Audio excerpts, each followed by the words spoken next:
Hello, everybody. My name is Teacher Rebecca, and I am an online teacher. That's right, I teach from home. Isn't that cool? I teach for VIP Kid mostly, a little bit of Go-Go Kid, a little bit of Bling ABC, and also quite a bit of Outschool. Okay, today's video is brought to you by Outschool. Okay, today we're going to talk about the 4 different types of classes and which one I find is the best class to teach right now in fall-ish of 2020.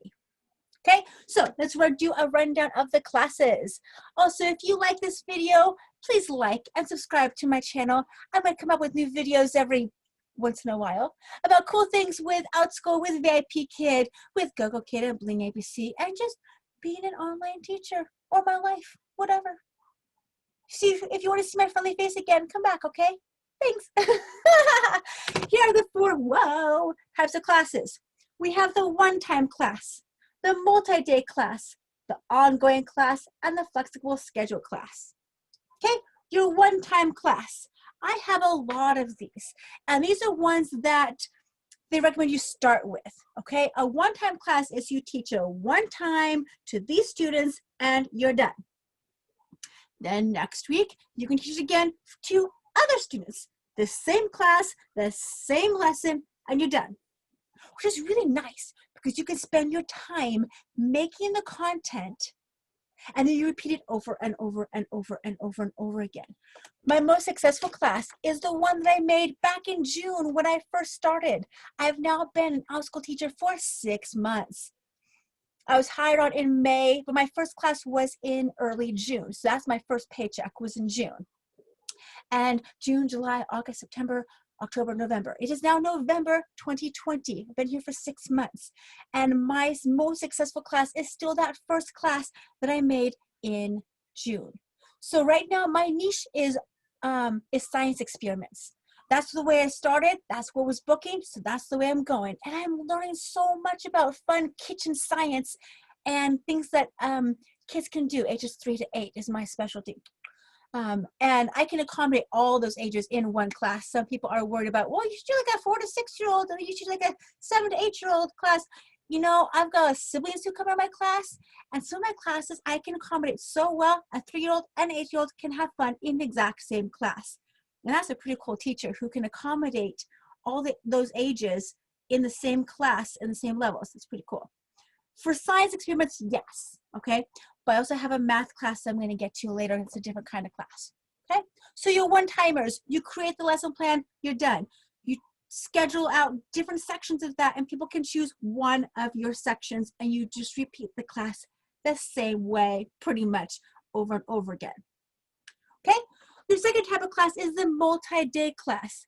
Let's say you have a unit you want to teach, a 2-day class or a 3-day class or even a 12-day class, and you want to teach a sequential class to your students. You want to do the multi-day class. Now, word of caution. When a parent buys your multi-day class, they are buying the whole chunk at once. Boom, done. So they're spending like $200 on this X amount of days class, and then you get the check right away, and then you are committed to teaching that student those classes for the rest of that unit. You can choose a 2-week or a 12-week.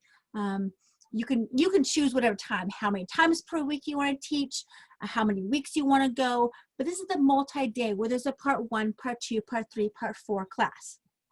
Now, from a parent's perspective, and what I've been noticing on Outschool is that multi-day courses are hit or miss, okay? Some parents are ready to commit, especially with it if it's very, see, mine are more fun classes. If it's more educational classes like U.S. history or geography or going through a math textbook or something that can supplement a homeschool or a virtual school learning where they want to buy the whole semester at once. That's great. Buy it, done, great. You've committed this time every day or every week to this teacher, and that is great. But sometimes it doesn't work out. Sometimes parents don't have the time to commit a huge chunk of time for the child, or they have things come up. Like there's some classes out there that I think would be great for my 4-year-old, but they meet 5 days a week at, say, 10 a.m. Okay, great, good classes. My daughter goes to preschool from 9 to 12, 3 days a week. So she can't do a 5-day-a-week class during that time. She has to do it at a different time of day. So it's kind of, you be flexible, but they can be really good. And during the summertime or Christmas time or these like breaks, you can do these like summer camps, and you could do a multi-day course in a 1 week. Let's meet 3 times a week, boom, done in 1 week. Those are great, okay? But I digress. The third type of class is the ongoing class.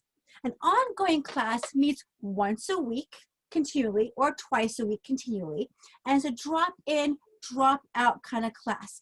People can come, people can go any week, and the parents pay per week. It's a subscription based. So every Sunday, they'll be charged for the ongoing classes for that week. And then the Sunday-ish after, the teacher gets paid. Okay, so like today is a Thursday.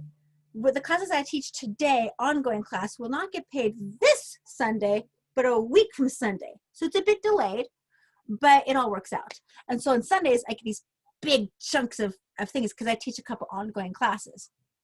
Now, ongoing classes do not build on each other.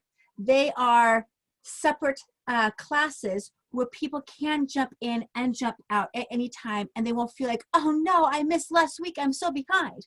No, it needs to be kind of just a little bit more light classes, okay? I've seen some where there's scavenger hunts where they're different every week. I've seen some where there's science experiment classes where it's a different experiment every week. So it's okay if you miss one experiment because you're on vacation or you just don't want to do that one. You can come back in for the next one if there's room in the class. I teach math games. So it's called Beat the Teacher, some competition math games where we talk about how being a good sport, about winning and losing. And it's okay if you win, it's okay if you don't win, it's okay if I win, if I don't win. And I cycle through 5 different math games. I'm working on making more math games so I can have like a longer chunk before I repeat the games so I can keep these kids longer. But I see them once a week for math games, and they just come and play a game with me. And with each other. And then the next week, it's a brand new game with a new concept. So if they miss today's, which is plus and minus, fine. They can come next week when we do patterns, or come the next week when we do something else. So we're just constantly cycling through. And that's great. And I find as a parent, I'm ready to commit to a $8 a week kind of class versus a $100. Even though mathematically it might work out the same, there's a commitment level. It's like, am I committed to coming every single week for 8 weeks? Maybe, maybe not. With ongoing, okay, I've gone the last 8 weeks, cool. But it reduces that stress of I have to. So that's kind of fun to do. So now ongoing, remember, you price it per week. This is very important, okay? If you're going to meet them 2 times in a week, you don't want to charge them per class, you charge them per the whole week, okay? So if you say it's $10 for the week, you're listing $5 per class, okay? So it's $10 for the week. If you want it to be $8 per class, it's $16 for the week, okay? You have to make sure you price it for each week because that's where they're going to be buying in per chunk, per week chunk.